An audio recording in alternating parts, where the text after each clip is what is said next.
नमस्ते म अशोक दङ्गोल आज म तपाईहरुलाई CSS Grid को बारेमा केही कुराहरु सिकाउन गएको छु। मैले लास्ट भिडियोहरुमा चाहिँ सबलेन्टिक्स युज गरेको थिएँ। आज तपाईहरुलाई म एटम चाहिँ युज गरेर देखाउँछु। सुरुमा एटम को लागि सिम्पल छ, सेम छ, सिमिलर छ, इट्स लाइक अ सबलेन्टिक्स। फर्स्टमा म न्यू फाइल क्रिएट गर्छु। एउटा फोल्डर बनाइसकेको छु मैले माफको यहाँनिर फाइलमा गएर ओपन एउटा फोल्डरमा मैले डेस्कटपमा एउटा CSS को फोल्डर बनाएको छु। HTML CSS को एउटा फोल्डर बनाएको छु। सिलेक्ट फोल्डर गरेँ, एउटा फोल्डर खोलिसकेको छ सिलेक्ट छ। यसमा मैले राइट क्लिक गरेर न्यू गरे भने एउटा मैले यहाँ index.html भन्ने एउटा फाइल बनाउँछु र यसलाई मैले सेभ गरिसकेको छु। हाम्रो एउटा फाइल छ डेस्कटपमा CSS मा index.html भनेर फाइल बनाए मैले र ओपन गरेँ। अब हाम्रो यसमा कोडिङ गर्छौं। यहाँनिर गएर एउटा मैले HTML को सानो कोड लेखे। डिफल्ट सिन्ट्याक्स हो। यहाँनिर गएर एउटा div क्रिएट WRAPPER व्यापर भन्ने एउटा मैले क्रिएट गरेँ। यो भित्र मैले div क्रिएट गरेँ जहाँ चाहिँ मैले क्लासको नाम चाहिँ हालेन अहिले। यहाँनिर गएर मैले लोडेम भनेर टाइप गरेर यहाँ एउटा प्याराग्राफ निकालेँ। The shortcut code to bring the paragraph र सर्टकट कोड हो जुन प्याराग्राफ चाहिएकोमा चाहिँ हामीले निकाल्न सकिन्छ। यसको लागि मैले आउटपुट हेरेँ, यतिमा लेखेर सिम्पल यति गरेर मैले र यति गरेर मैले के गरेँ भने एउटा यहाँनिर हेडमा चाहिँ we have three types of हाम्रो CSS मा तीन टाइप्सको CSS छ। इनलाइन CSS, त्यसपछि इन्टरनल CSS, त्यसपछि आएर एक्सटर्नल CSS। इन्टरनलमा चाहिँ हामी इम्बेडेड CSS पनि भन्ने गर्छौं र यहाँनिर गएर स्टाइल गरेर मैले CSS यो चाहिँ इन्टरनल CSS युज गर्न लाग्यो। डट WRAPPER गरेर एउटा मैले बनाएँ। अर्को फेरि डट WRAPPER गरेर यसलाई नि बनाएँ मैले। एउटा व्यापरको div लाई मैले माफ गर्न div लाई डिलिट गर्न खोजेँ। ब्याकग्राउन्ड हालेँ मैले। ब्याकग्राउन्ड मैले ह्यास EEE तीनटा ई गरिदिएँ। अलिक डार्क ग्रेमा आउँछ होला जस्तो लाग्छ मलाई। आइसकेको छ। एउटा मात्र मैले हेर्ने कि तीन चारवटा बनाइदिएँ। अब माफ गर्नु होला, सबलेन्टिक्स गर्न पुगेछु। यहाँनिर गएर मैले डिभलाई नै कपी गरेर यहाँनिर गएर इन्टर गरेर कन्ट्रोल V 10-12 गरिदिएँ मैले र सेभ गरिदिएँ। यहाँनिर गएर आउटपुट अब आउँदाखेरि यसको अहिले मैले माफ गर्नु होला सबलेन्टिक्स युज गरेँ भनेर त्यो बानी भयो। त्यसपछि आएर मैले यहाँनिर गएर यसमा एउटा प्याडिङ पनि हाल्दिएँ। प्याडिङ 3 पिक्सल जति हाल्दिउँ। सेभ गरेँ। 3 पिक्सल भने 5 पिक्सल जति हाल्दिउँ। अलिकति पुगेन। ठिक छ। अब हामीलाई एउटा सबैको प्याराग्राफमा चाहिँ सेम कलर देखियो। यसलाई चेन्ज गर्यौं। यसलाई चेन्ज गर्न पनि मिल्छ। डट WRAPPER को div मा एन्टिङ ड्याट एन्ड टर्ममा साइलको अडमा चाहिँ यसको ब्याकग्राउन्ड चाहिँ मैले कुन हाल्दिउँ त DDD हाल्दिउँ। अलिकति लाइटमा आउँछ होला जस्तो लाग्छ मलाई। ल अब हामीले एउटा अडमा चाहिँ हाम्रो लाइट कलर आइसकेको छ। एकदम रेस्पोन्सिबल भइरहेछ। अब हामी यसमै यहाँनिर व्यापरमा चाहिँ अब जब ग्रिड युज गर्छौँ त्यसमा डिस्प्लेमा चाहिँ डिस्प्लेकोमा चाहिँ ग्रिड युज गर्छौँ। ग्रिड मात्रै हालेर सेभ गरेर हो के असर गर्छ कि सिम्पली ग्रिडमा हाल्दाखेरि केही समस्या चेन्जेस भएको देखिएन। त्यसपछि आएर हामी यहाँ अर्को हाल्छौँ ग्रिड टेम्प्लेट माफ गर्नु होला टेम्प्लेट ड्यास कोलम्समा गएर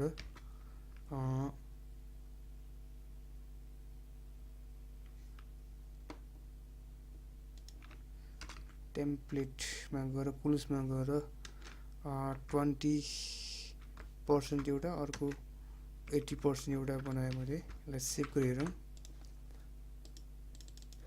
हाम्रो केही मिस्टेक भएछ यसमा कहाँनिर मिस्टेक भएको ग्रिड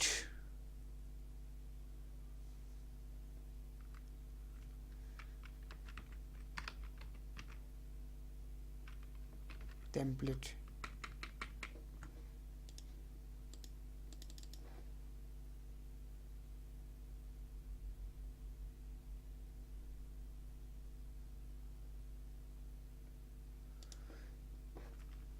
TEMP TEMPLATE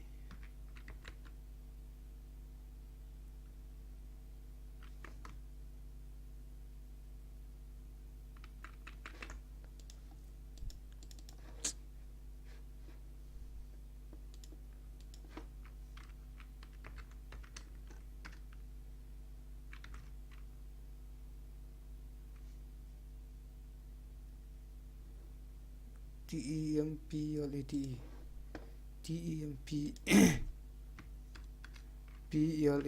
टेम्प्लेट टुलमा गएर हेरौँ यसको आउटपुट हेरौँ त एकचोटि यहाँ गएर हामी अब तपाईहरुले क्लियरली मेन्सन गरेर त्यहाँ हेर्न सक्नुहुन्छ टेम्प्लेट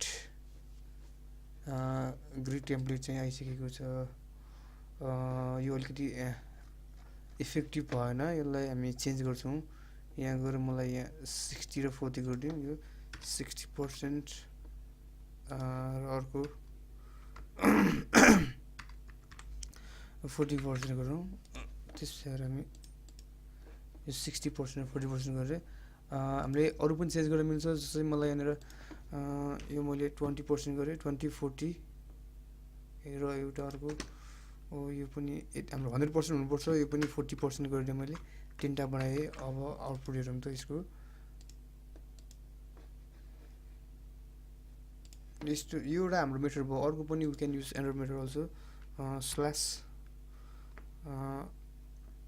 एस्ट्रिक कमेन्ट आउट गरिदिन्छु मलाई यसलाई एस्ट्रिक स्ल्याश गरेर कमेन्ट आउट हुन्छ अर्को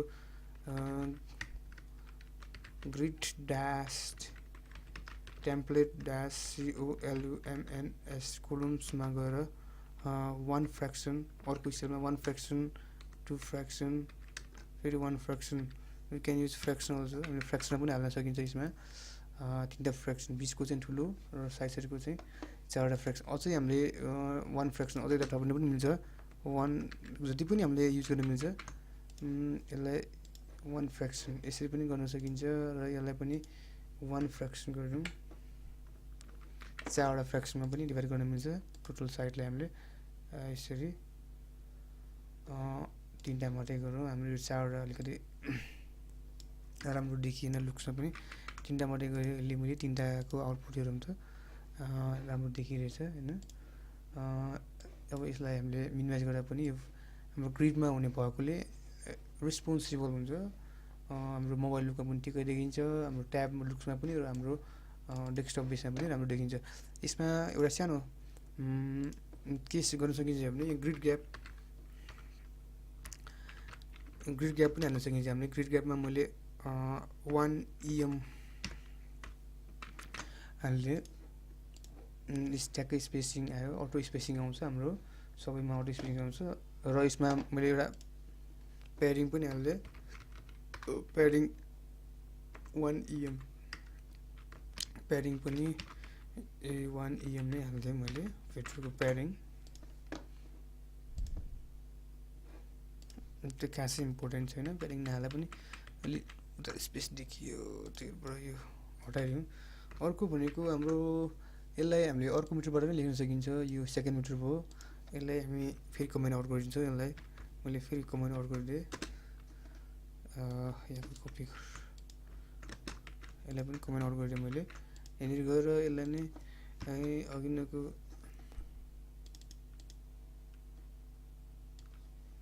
यसलाई नि कपी गरेर मैले कन्ट्रोल C गरेर यसलाई यसरी पनि लेख्न सकिन्छ हामीले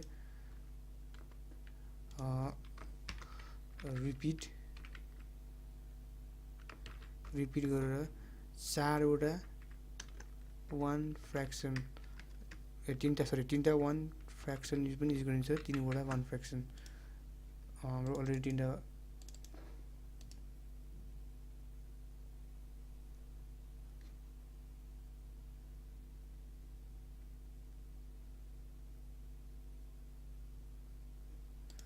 सेमिकोलन बिर्सी गरेछ 3टा ठ्याक्क हाम्रो सेमिकोलन आइसकेको छ अर्को भिडियोमा हामी यो भन्दा नयाँ कुराहरू सिक्ने कोसिस गरिरहेछौँ एउटा सानो यसमै कोही थप्नु कि जस्तो लागिरहेछ हाम्रो यो भिडियो धेरै लामो हुन्छ फेरि अलिकति हेर्न पनि बोरिङ हुने भएर म अर्को थप भिडियोमा थप नयाँ कुराहरू ल्याउने गर्छु CSS लाई आजलाई सिम्पलिटी गर्दै बिदा हुन चाहन्छु मेरो भिडियो हेर्दै गर्नुहोला र सब्स्क्राइब पनि गर्दै गर्नुहोला हस् धन्यवाद